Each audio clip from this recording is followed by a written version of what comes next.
In the beginning was the Word, and the Word was with God, and the Word was God. This majestic opening of the Gospel of John has captivated theologians for nearly 2 millennia. The term used for word in the original Greek is logos, a term that meant far more than mere speech. To ancient Greek ears, logos implied rational principle, order, cosmic logic. For Philo, the logos was the instrument of divine creation, the firstborn of God, and even the prototype of humanity. The logos isn't just speech. It is the bridge between the infinite and the finite. He reads Genesis through a Platonic lens.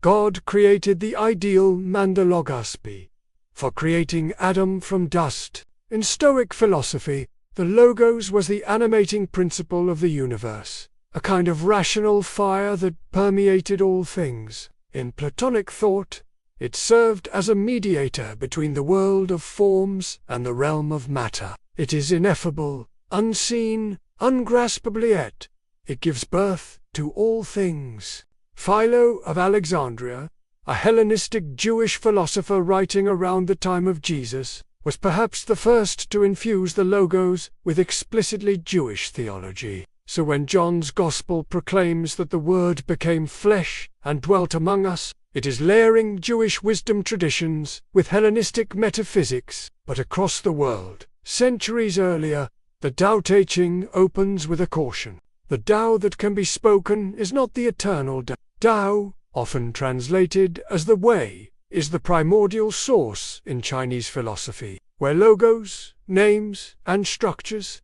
Tao flows and yields. Where logos orders, Tao dissolves distinctions. Yet these aren't opposites.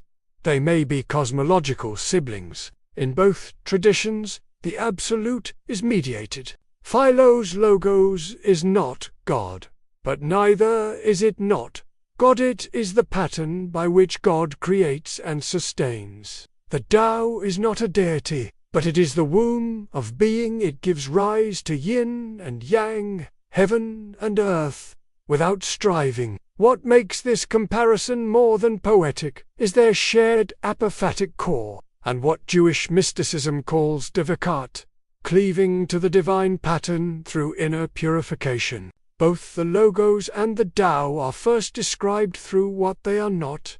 You cannot name the Tao, naming already obscure. You cannot contain the logos. Incarnation exceeds comprehension. But perhaps the deepest resonance is this. Both traditions affirm that the universe is intelligible, not because it is static, but because it is relational.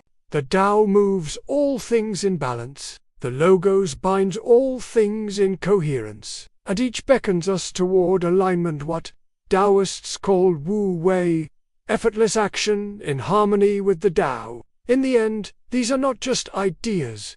They are invitations to speak less, to listen more, to let reason dance with silence, to let the Word take on flesh in us. Want to learn Jewish mysticism with Merkava Mystica? Link in bio.